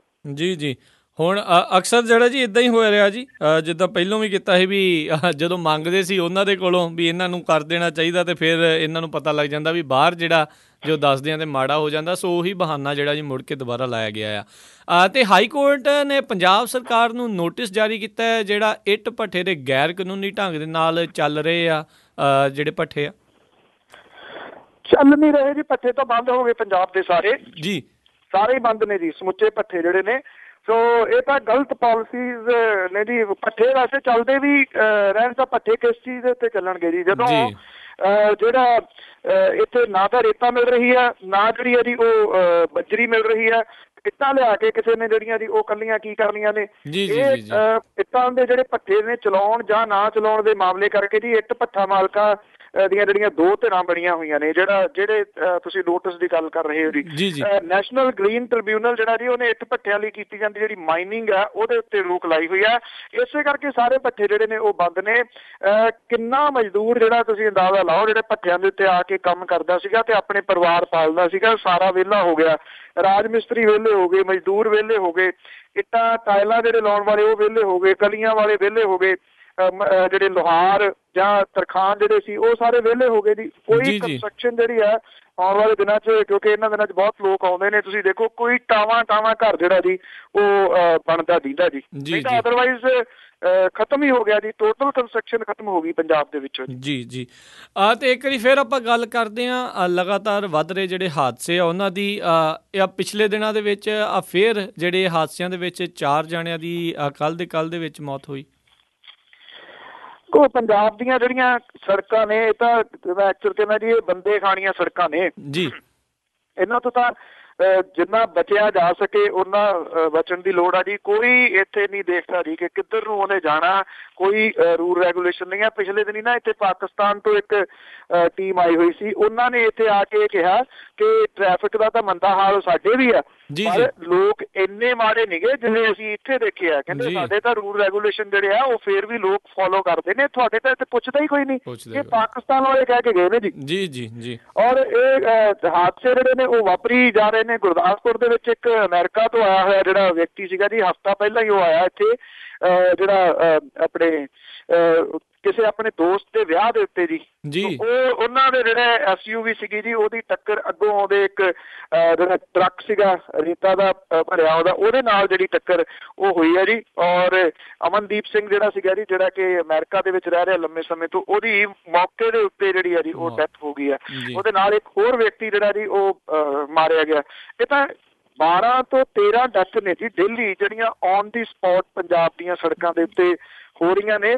ਪਰ ਉਦੋਂ ਵੀ ਦੁੱਖ ਵਾਲੀ ਗੱਲ ਇਹ ਹੈ ਜੀ ਕਿ ਕਿਸੇ ਸਿਆਸੀ ਪਾਰਟੀ ਦਾ ਇਹ ਏਜੰਡਾ ਨਹੀਂ ਹੈ ਪੰਜਾਬ ਨੂੰ ਹਾਦਸਿਆਂ ਤੋਂ ਕਿਵੇਂ ਬਚਾਉਣਾ ਅਜੇ ਤੱਕ ਵੀ ਜੀ। ਤੇ ਅਗਲੀ ਗੱਲ ਕਰਦੇ ਆ ਜਿਹੜੇ ਪ੍ਰਧਾਨ ਮੰਤਰੀ ਮੋਦੀ ਆ ਉਹ ਪੁਲਿਸ ਦੀ ਜਿਹੜੀ ਆ ਵਕਾਲਤ ਕਰਦੇ ਵੀ ਨਜ਼ਰ ਆਏ ਉਹਨਾਂ ਦੇ ਇੱਕ ਕਹਿ ਲਓ ਜੀ ਸਮਾਗਮ ਦੇ ਵਿੱਚ, ਤੇ ਉਹਨਾਂ ਨੇ ਮੀਡੀਆ ਨੂੰ ਮੱਖੀ ਦਾ ਦਰਜਾ ਦਿੱਤਾ। ਉਹਨਾਂ ਦੇ ਕਹਿ ਦੇਣ ਦੇ ਨਾਲ ਤਾਂ ਜਿਹੜਾ ਜੀ ਉਹ ਕੀ ਹੋ ਜਾਣਾ ਆ। ਮੀਡੀਆ ਨੇ ਤਾਂ ਜਿਹੜਾ ਜੀ ਬਣਾਇਆ ਉਹਨਾਂ ਨੂੰ, ਨਰਿੰਦਰ ਮੋਦੀ ਹੋਰਾਂ ਨੂੰ। ਐਕਚੁਅਲੀ ਮੀਡੀਆ ਨੇ ਤਾਂ ਨਹੀਂ ਕਿਹਾ ਜਾ ਸਕਦਾ। ਮੈਂ ਕਹਿੰਦਾ ਕਿ ਜਿਹੜਾ ਕਾਰਪੋਰੇਟ ਅਦਾਰੇ ਨੇ ਜਿਹੜਾ ਉਹਨਾਂ ਦੇ ਵੱਲੋਂ ਮੀਡੀਆ ਜਿਹੜਾ ਚਲਾਇਆ ਜਾਂਦਾ, ਉਹਨਾਂ ਨੇ ਨਰਿੰਦਰ ਮੋਦੀ ਨੂੰ ਜਿਹੜਾ ਬਣਾਇਆ ਜੀ। ਜਦੋਂ ਏਦਾਂ ਹੀ ਆ ਜੀ ਉਹ ਸਿਰ ਚੜ ਕੇ ਬੋਲਦਾ ਹੈ ਨਾ ਜੀ, ਜਿਹੜੇ ਤਾਕਤ ਹੈ ਉਹ ਬੋਲਣ ਲੱਗੀ ਹੈ। ਕੋਈ ਗੱਲ ਨਹੀਂ, ਬਹੁਤੀ ਦੇਰ ਨਹੀਂ ਹੈ ਜੀ, ਥੋੜੀ ਦੇਰ ਬਾਅਦ ਆ ਜਾਣਗੇ ਜੀ ਹੌਲੀ ਹੌਲੀ ਆਨੇ ਵਾਲੀ ਥਾਂ ਦੇ ਉੱਤੇ। ਅਜੇ ਕਿਉਂਕਿ ਇਹ ਅਜੀ ਕਿ ਮੀਡੀਆ ਜਿਹੜਾ ਜਿਹਨੇ ਪੈਸਾ ਲਿਆ ਹੋਇਆ ਉਹ ਅਜੇ ਹਜਮ ਕਰ ਲਵੇ, ਉਹੀ ਇਹਨਾਂ ਦੇ ਖਿਲਾਫ ਬੋਲੂਗਾ ਜੀ। ਤੇ ਨਾਲ ਹੀ ਇਸੇ ਸਮਾਗਮ 'ਚ ਇਹਨਾਂ ਨੇ ਕਿਹਾ ਵੀ ਜਿਹੜੀ ਪੁਲਿਸ ਦੀ ਛਵੀ ਆ, ਉਹਨਾਂ ਦੀ ਇਮੇਜ ਆ, ਉਹ ਜਿਹੜੀਆਂ ਮੂਵੀਆਂ ਆ, ਫਿਲਮਾਂ ਆ, ਉਹਨਾਂ ਨੇ ਖਰਾਬ ਕੀਤੀ ਹੈ। ਤੇ ਉਹਨਾਂ ਨੇ ਖਰਾਬ ਕਿਉਂ ਕੀਤੀ ਆ? ਹਰਿਆਣੇ ਵਾਲਾ ਆਪਾਂ ਮਾਮਲਾ ਜਿੱਥੋਂ ਸ਼ੁਰੂ ਕੀਤਾ ਸੀ, ਉਹ ਕਿਹੜੀ ਮੂਵੀ ਦਾ ਪਾਰਟ ਸੀਗਾ ਜੀ? ਜਾਂ ਜਿਹੜੀਆਂ ਵੱਖ-ਵੱਖ ਸੂਬਿਆਂ ਦੀਆਂ ਪੁਲਿਸ ਨੇ, ਪੁਲਿਸ ਤਕਰੀਬਨ ਇੱਕੋ ਜਿਹੀ ਆ, ਨਾ ਹੀ ਉਹਦੇ ਬਦਲਦੇ ਨੇ। ਕੋਈ ਪੰਜਾਬ ਪੁਲਿਸ ਹੈ, ਕੋਈ ਹਰਿਆਣਾ ਪੁਲਿਸ ਹੈ, ਕੋਈ ਉੱਤਰ ਪ੍ਰਦੇਸ਼ ਪੁਲਿਸ ਹੈ ਜਾਂ ਦਿੱਲੀ ਪੁਲਿਸ ਹੈ। ਦੇਖੋ ਇਹਦੇ ਵਾਸਤੇ ਇੱਕ ਬਹੁਤ ਵੱਡਾ ਜਿਹੜਾ ਉਹਨਾਂ ਦੀ ਤਬਦੀਲੀ ਲਿਆਉਣ ਦੀ ਜ਼ਰੂਰਤ ਹੈ। ਇੱਕ ਤਾਂ ਉਹਨਾਂ ਦੀ ਜੌਬ ਬੜੀ ਲੰਬੀ ਹੈ ਜੀ, ਉਹਦੇ ਵਿੱਚ ਛੁੱਟੀ ਨਹੀਂ ਹੈਗੀ ਜੀ, ਉਹਨਾਂ ਨੂੰ ਬ੍ਰੇਕ ਨਹੀਂ ਹੈਗੀ, ਉਹ ਜਿਹੜੀ ਖਿਝ ਹੈ ਨਾ ਜੀ ਉਹ ਲੋਕਾਂ ਦੇ ਉੱਤੇ ਉਤਰਦੀ ਹੈ। ਸੋ ਇਹਦੇ ਵਿੱਚ ਬਹੁਤ ਵੱਡੀ ਦੀ ਜ਼ਰੂਰਤ ਹੈ ਜੀ। ਉਹਨਾਂ ਦੀ ਜਿਹੜੀ ਡਿਊਟੀ ਹੈ ਉਹਨੂੰ ਘੱਟ ਕੀਤਾ ਜਾਵੇ ਕਿਸੇ ਤਰੀਕੇ ਦੇ ਨਾਲ। 24 ਆਵਰਸ ਤੁਸੀਂ ਡਿਊਟੀ ਜਿਹੜੀ ਹੈ ਜੀ ਉਹ ਲੈ ਕੇ ਫਿਰ ਇਹ ਕਹੋ ਕਿ ਪੁਲਿਸ ਜਿਹੜੀ ਆ ਉਹ ਲੋਕਾਂ ਦੇ ਨਾਲ ਦੋਸਤ ਬਣ ਕੇ ਪੇਸ਼ ਆਵੇ, ਪਰ ਇਹ ਕਰਨਾ ਕਿਹਨੇ ਹੁੰਦਾ? ਇਹ ਕਰਨਾ ਤਾਂ ਸਰਕਾਰਾਂ ਨੇ ਆ ਨਾ ਜੀ, ਪੁਲਿਸ ਨੇ ਆਪਣੇ ਤੌਰ ਦੇ ਉੱਤੇ ਥੋੜ੍ਹੀ ਕਰ ਲੈਣਾ ਜੀ। ਸੋ ਇਹਦੇ ਵਿੱਚ ਜੇ ਤਬਦੀਲੀ ਆਉਂਦੀ ਆ ਆਉਣ ਵਾਲੇ ਦਿਨਾਂ ਦੇ ਵਿੱਚ ਤਾਂ ਇਹਦਾ ਸਵਾਗਤ ਕੀਤਾ ਜਾਣਾ ਤਾਂ ਚਾਹੀਦਾ ਜੀ, ਪਰ ਤਬਦੀਲੀ ਲਿਆਊ ਕੌਣ ਜੀ? ਤੁਸੀਂ ਪੁਲਿਸ ਨੂੰ ਦੋਸ਼ੀ ਤਾਂ ਨਹੀਂ ਨਾ ਠਹਿਰਾਏ ਜਾ ਸਕਦੇ, ਆ ਵੀ ਦੋਸ਼ੀ ਆ ਵੀ ਦੋਸ਼ੀ, ਪਰ ਉਹਦੇ ਪਿੱਛੇ ਜਿਹੜਾ ਜੀ ਪਿਛੋਕੜ ਜਿਹੜੀ ਉਹਦੀ ਮਾਨਸਿਕਤਾ ਹੈ ਉਹ ਪੜ੍ਹਨ ਦੀ ਜ਼ਰੂਰਤ ਹੈ। ਜਿਹੜਾ ਬ੍ਰਿਟਿਸ਼ ਸਾਮਰਾਜ ਇੰਨੀ ਦੇਰ ਤੱਕ ਭਾਰਤ ਦੇ ਉੱਤੇ ਰਾਜ ਕਰਦਾ ਰਿਹਾ ਜੀ ਉਹ ਨਿਕਲ ਨਹੀਂ ਸਕਿਆ ਜੀ। ਜੋ ਕੁਝ ਪੁਲਿਸ ਉਦੋਂ ਕਰਦੀ ਹੁੰਦੀ ਸੀ ਉਹੀ ਕੁਝ ਜਿਹੜਾ ਜੀ ਉਹ ਹੁਣ ਕਰ ਰਹੀ ਹੈ। ਅੱਜ ਵੀ ਡਿਪਟੀ ਕਮਿਸ਼ਨਰ ਜਿਹੜਾ ਜੀ ਉਹ ਜ਼ਿਲ੍ਹੇ ਦਾ ਮਾਲਕ ਹੈ, ਤੇ ਜਿਹੜਾ ਇੱਕ ਚੌਕ ਦੇ ਉੱਤੇ ਖੜਾ ਜਿਹੜਾ ਹੌਲਦਾਰ ਹੈ ਜੀ ਉਹ ਇਹ ਸਮਝਦਾ ਹੈ ਕਿ ਖਾਕੀ ਵਰਦੀ ਪਾ ਕੇ ਮੇਰੇ ਹੱਥ ਦੇ ਵਿੱਚ ਡੰਡਾ ਤੇ ਅੱਗੇ ਲੋਕਾਂ ਦੀ ਪਿੱਠ ਚਾਹੀਦੀ ਹੈ, ਮੈਂ ਤਾਂ ਉੱਥੇ 4 ਡੰਡੇ ਮਾਰਨੇ ਆ ਜੀ। ਜੀ ਬਿਲਕੁਲ। ਤਾਂ ਸਰੋਤਿਓ ਇਹ ਸੀਗੀਆਂ ਸਾਡੀਆਂ ਅੱਜ ਦੀਆਂ ਕੁਝ ਖਬਰਾਂ ਜਿਨ੍ਹਾਂ ਦੇ ਉੱਤੇ ਆਪਾਂ ਜਿਹੜੀ ਗੱਲਬਾਤ ਕੀਤੀ ਬਲਤੇਜ ਪੰਨੂ ਜੀ ਦੇ ਨਾਲ। ਤੇ ਬਲਤੇਜ ਪੰਨੂ ਜੀ, ਜਾਣ ਤੋਂ ਪਹਿਲਾਂ ਅੱਜਨਾਮਾ ਕਿ ਲਾਲੂ ਕੁੜਮ ਮੁਲਾਇਮ ਦਾ ਬਣਨ ਲੱਗਾ, ਇਹਦੀ ਬੱਚੀ ਤੇ ਉਹਦਾ ਹੈ ਬਾਲ ਬੇਲੀ ਜੀ। ਲਾਲੂ ਕੁੜਮ ਮੁਲਾਇਮ ਦਾ ਬਣਨ ਲੱਗਾ, ਇਹਦੀ ਬੱਚੀ ਤੇ ਉਹ ਬਾਲ ਬੇਲੀ। ਬਰਕ ਲਾਲੂ ਦੀ ਬਹੁਤ ਬਿਹਾਰ ਅੰਦਰ ਆਇਆ, ਹੁਣ ਨਿਤਿਸ਼ ਵੀ ਨਾਲ ਬੇਲੀ ਜੀ। ਯੂਪੀ ਅੰਦਰ ਮੁਲਾਇਮ ਦੀ ਧੁੰਮ ਪੈਂਦੀ, ਉਹਨੂੰ ਯਾਦਵਾਂ ਦੀ ਰਹਿਣੀ ਢਾਲ ਬੇਲੀ। ਕੁੜਮਾਚਾਰੀ ਦਾ ਲੱਭਾ ਹੁਣ ਦਾ ਲਾਲੂ, ਚੱਲਣ ਲੱਗਾ ਈ ਦਿੱਲੀ ਦੀ ਚਾਲ ਬੇਲੀ ਜੀ। ਲੈ ਕੇ ਨਾਲ ਨਿਤਿਸ਼ ਮੁਲਾਇਮ ਵਰਗੇ, ਇੱਧਰ ਉੱਧਰ ਵੀ ਕੁੰਡੀਆਂ ਪਾਊ ਲਾਲੂ ਜੀ। ਲੈ ਕੇ ਨਾਲ ਨਿਤਿਸ਼ ਮੁਲਾਇਮ ਵਰਗੇ, ਇੱਧਰ ਉੱਧਰ ਵੀ ਕੁੰਡੀਆਂ ਪਾਊ ਲਾਲੀ। 5 ਸਾਲਾਂ ਦੀ ਬਣੀ ਪਈ ਸਮਾਂ ਸੂਚੀ, ਮੱਥਾ ਮੋਦੀ ਦੇ ਨਾਲ ਫਿਰ ਲਾਊ ਲਾਲੂ। ਤੇ ਬਹੁਤ ਬਹੁਤ ਤੁਹਾਡਾ ਧੰਨਵਾਦ ਬਲਤੇਜ ਪੰਨੂ ਜੀ, ਤੁਸੀਂ ਸਾਡੇ ਨਾਲ ਜੁੜੇ, ਸਾਡੇ ਇਹ ਜਿਹੜੀਆਂ ਖਬਰਾਂ ਆ ਉਹਨਾਂ ਦੀ ਗਹਿਰਾਈ ਤੱਕ ਜਾਣ ਦੀ ਕੋਸ਼ਿਸ਼ ਕੀਤੀ। ਬਹੁਤ ਸ਼ੁਕਰੀਆ। ਅਗਲੇ ਬੁਲੇਟਿਨ ਤੱਕ ਲਈ ਤੁਹਾਡਾ ਧੰਨਵਾਦ ਤੇ ਸਤਿ ਸ਼੍ਰੀ ਅਕਾਲ। ਬਹੁਤ ਮਿਹਰਬਾਨੀ ਜੀ, ਥੈਂਕ ਯੂ ਵੈਰੀ ਮਚ, ਸਤਿ ਸ਼੍ਰੀ ਅਕਾਲ ਜੀ। ਸੁਣ ਰਹੇ ਸੀ ਜੀ ਆਪਾਂ ਪ੍ਰੋਗਰਾਮ ਖਬਰ ਤੇ ਨਜ਼ਰ। ਅੱਜ ਦਾ ਪ੍ਰੋਗਰਾਮ ਹੁਣ ਇੱਥੇ ਹੀ ਸਮਾਪਤ ਹੁੰਦਾ ਆ। ਹੁਣ ਮੈਨੂੰ ਰਾਜਕਰਨਵੀਰ ਸਿੰਘ ਨੂੰ ਇਜਾਜ਼ਤ ਦਿਓ। ਮੇਰੇ ਵੱਲੋਂ ਵੀ ਆਪ ਜੀ ਨੂੰ ਬਹੁਤ ਪਿਆਰ ਸਤਿਕਾਰ ਹੈ, ਦੋਨੋਂ ਹੱਥ ਜੋੜ ਕੇ ਨਿੱਘੀ ਜਿਹੀ ਸਤਿ ਸ਼੍ਰੀ ਅਕਾਲ। ਜਿਉਂਦੇ ਵਾਸਤੇ ਰਹੋ, ਹੱਸਦੇ ਖੇਲਦੇ ਰਹੋ ਤੇ ਸੁਣਦੇ ਰਹੋ Punjabi radio USA।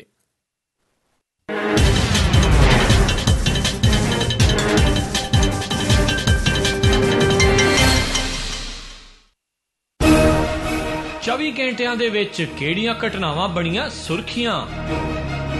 Punjab, Bharat, Pakistan, America ਅਤੇ ਵਿਸ਼ਵ ਭਰ ਦੀਆਂ ਖਬਰਾਂ। ਕਿਹੜੇ ਸਿਆਸਤਦਾਨ ਨੇ ਕੀ ਕਿਹਾ, ਕੀ ਕਰ ਰਹੀ ਹੈ ਸਰਕਾਰ, ਕੀ ਵਿਰੋਧੀ ਧਿਰ ਆਪਣਾ ਰੋਲ ਨਿਭਾ ਰਹੀ ਹੈ। ਟੈਕਸੀ ਟਰੱਕ ਇੰਡਸਟਰੀ ਦੀਆਂ ਖਬਰਾਂ ਤੇ ਰਹੇਗੀ ਸਾਡੀ ਅੱਖ। ਮੌਸਮ ਦੀ ਜਾਣਕਾਰੀ, ਸਟਾਕ ਮਾਰਕੀਟ ਦੇ ਵਿੱਚ ਉਤਰਾਵ ਚੜਾਵ, ਡਾਲਰ ਪਾਉਂਡ ਦਾ ਭਾਅ, ਜਾਣਾਂਗੇ ਇਹ ਸਾਰਾ ਕੁਝ। ਇਹ ਸਾਰੀਆਂ ਖਬਰਾਂ ਪੰਜਾਬੀ ਦੇ ਵਿੱਚ ਤੁਹਾਡੇ ਲਈ ਪੇਸ਼ ਕਰਨਗੇ। ਸਤਿ ਸ਼੍ਰੀ ਅਕਾਲ ਦੋਸਤੋ, ਮੈਂ ਹਾਂ ਬਲਤੇਜ ਪੰਨੂ ਪੰਜਾਬ ਤੋਂ। ਟੈਲੀਸੋਟੋ ਮੈਂ ਚੰਡੀਗੜ੍ਹ ਤੋਂ ਸੁਸ਼ੀਲ ਦੁਸਾਂਝ। ਬਿਊਰੋ ਦਫ਼ਤਰ ਸ਼ਿਵਪੁਰਾ ਪਾਕਿਸਤਾਨ ਤੋਂ ਮਸੂਦ ਮਲੀ ਬੜਾ ਅਦਬ ਭਰਿਆ ਤਨੀਕਾ ਜਿਹਾ ਸਲਾਮ ਪੇਸ਼ ਕਰਦਾ ਹੈ, ਕਬੂਲ ਕਰੋ। ਸ੍ਰੀ ਮੁਕਤਸਰ ਸਾਹਿਬ ਤੋਂ ਜਸਵਿੰਦਰ ਸਿੰਘ ਬਿੱਟਾ ਵੱਲੋਂ ਪਿਆਰ ਭਰੀ ਨਿੱਘੀ ਸਤਿ ਸ੍ਰੀ ਅਕਾਲ। ਸੈਨੋਜ਼ੇ ਸਟੂਡੀਓ ਤੋਂ ਮੈਂ ਰਾਜਕਰਨਵੀਰ ਸਿੰਘ, ਮੈਂ ਹਰਜੋਤ ਸਿੰਘ ਖਾਲਸਾ ਅਤੇ ਮੈਂ ਗੁਰਸਿਮਰਨ ਸਿੰਘ। ਦਿਨ ਭਰ ਦੇ ਵਿੱਚ ਅੱਡ-ਅੱਡ ਸਮਿਆਂ ਤੇ ਸੁਣਨਾ ਨਾ ਭੁੱਲਿਓ, ਸਿਰਫ ਪੰਜਾਬੀ ਰੇਡੀਓ USA ਤੇ।